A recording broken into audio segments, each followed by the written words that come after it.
Real quick, briefly, we'll just go over what regenerative agriculture is, if you don't mind sharing. Regenerative agriculture to me is restarting the cycles of nature that create the abundance. The abundance is the wealth, like the coal and oil and gas in the ground, or the fruit off a tree. All of these things were created by the cycles of nature working optimally.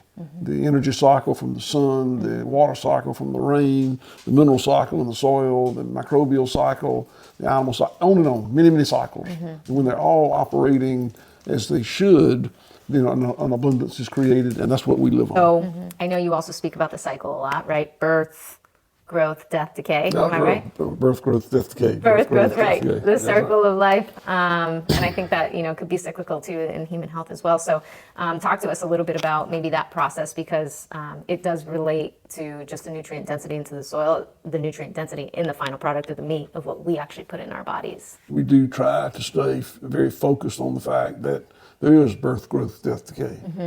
And the cattle that are out there grazing grass, are urinating and defecating, and ultimately they will be slaughtered, and then their remains will be spread back to feed the microflora and fauna in the soil. They'll feed the plant, they'll feed the next animal, and on and on and on in perpetuity. And what's lost is that when those cycles are allowed to fully manifest themselves, things literally just get better and better. Our land here is up to 5% organic matter. You hear a lot of talk about organic matter, and it's important. It's not all that matters, but it's very measurable. It's not any more important than dozens of other things, but it's measurable. When I changed the way I managed this farm 25 years ago, maybe more than that now, we were at a 0.5% organic matter.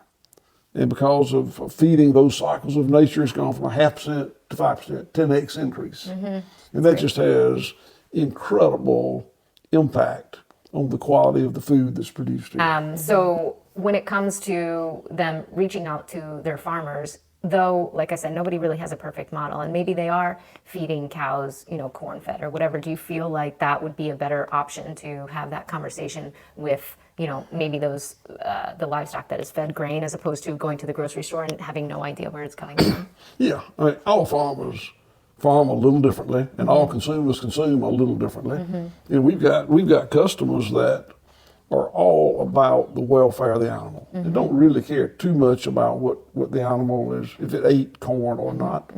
We've got other customers that are all about grass-fed production and don't care too much if, you've just got to find a farmer whose practices are consistent with your preferences. Right. So, just kind of finding whether it's a doctor or a personal trainer, like this relationship can work. I align with your values, or maybe, toothpaste, you just align with a specific, flavor and brand, and that's your brand, and not mint is not for everybody, Okay, how can consumers make better choices, not only to vote with their dollar, but also when they go to the grocery store and they look at all these different labels, they look at all these different brands, it's like grass-fed this, pasture-raised this, and none of it holds weight because it's not transparent, or it's like it's fooling the customer. And so many people get really frustrated or discouraged about it. So did you want to talk about maybe just a few of the companies that own essentially most of the grocery store shelves and how to navigate labels? So one of the things that I have been really interested in is the centralization of food. And there are 4 major packers that allegedly supply something like 85% of the beef that's available to consumers. And so as a consumer, you go into a retail outlet and you believe that you have choice, when in reality, you don't have choice. It's the same people, just another label. And so when we're asked for advice, we always say, don't look at the label, go talk to the farmer. If 4 people are producing 85% of the beef that's in the grocery store, you're far better off having a relationship with someone who's truly producing the food. Right, exactly. I mean, even if you go there and you do your own research and, you find the brand you like, go find who is making it and call them. It doesn't have to be like, oh, this person said this or Lindsay said I shouldn't, buy from them. No, call, start making, conversation. And then, like you said, see if you align with their practices. And if you do, go for it. Yeah. We want people to be connected to their food system. We're advocates that, you should be connected to your food system. You have relationships with your children's teacher and your medical doctor and your tax accountant, but not the person who's growing your food. I could argue that that's more important than any of the others. But let's talk about cost and money. It can be expensive as a consumer to pay for the quality of the meat. So maybe we can talk about either the value of the dollar that is spent or maybe how cheaper meat translates to cost later in the long term. Yeah, we sadly, we are addicted to obscenely cheap food. And the food is really not as cheap as the price reflects at the store. There's a lot of cost in industrial production that's spun off that doesn't get paid by the producer of the food or the consumer of the food. It's spun off to the rest of us. I talk about there's a huge dead zone in the Gulf of Mexico, as big as the state of Massachusetts, where nothing lives. And I mean, and that was caused by chemical fertilizers and pesticides running down the Mississippi River. Now, the people that made and applied those pesticides aren't going to pay for that dead zone. And they go, well, how much would that cost? A space in the food producing Gulf of Mexico that's dead. It's a huge cost to clean it up. And that cost won't be borne by the pesticide companies or the fertilizer companies or the farmers. It'll be borne by all of us. Those costs are just spread out. The species extinction.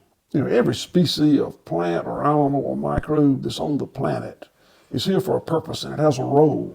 We may not recognize it, but it does. And we've driven countless species of plants and animals and microbes into extinction. And the pesticide company isn't going to pay for that. We're all going to suffer that cost. The microplastics in the environment, on and on and on. We can name, don't even get into climate change. All these things that we have done that are adverse to the quality of life for the species. The perpetrator's not paying for it. Everybody pays for it. How can people start to make a little change apart from, okay, I'm going to get a deep freezer, I'm going to buy a quarter cow, because that's ideal, right? To buy, meat in bulk, it's cheaper in the long term, but it's costly up front.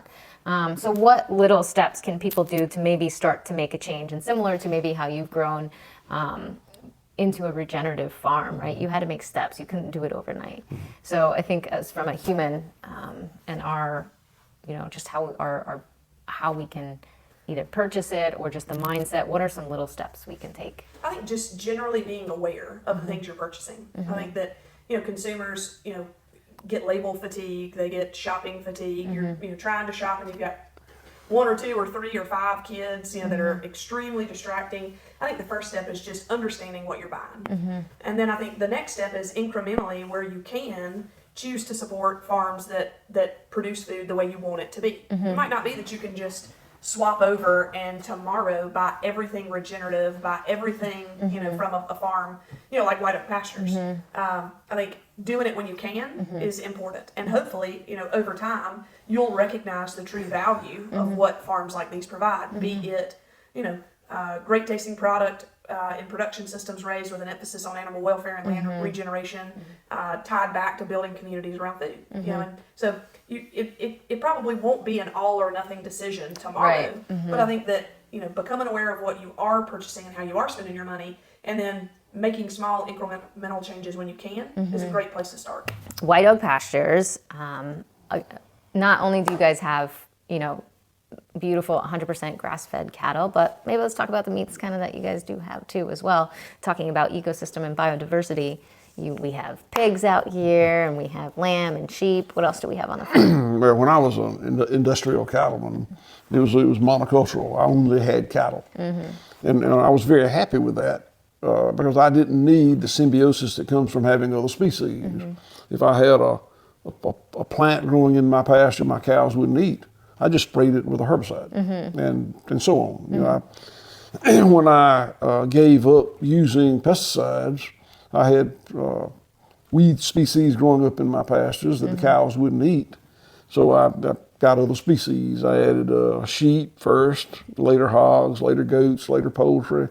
You know, rabbits, that's very small, but and it really, in a symbiotic way, benefited the effort. You know, the productivity of the whole farm went up by adding these other species.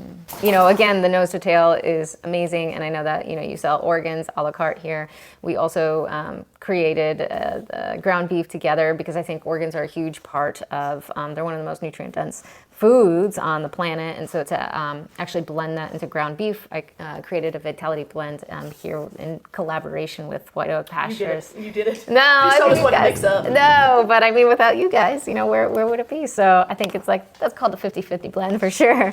And so that has liver and heart and spleen and kidney in there, and I call it a vitality blend because it increases and enhances performance, as well as, you know, those who are low on iron, which there's a huge iron deficiency, can benefit from this because the spleen and the liver give you a great source of heme iron.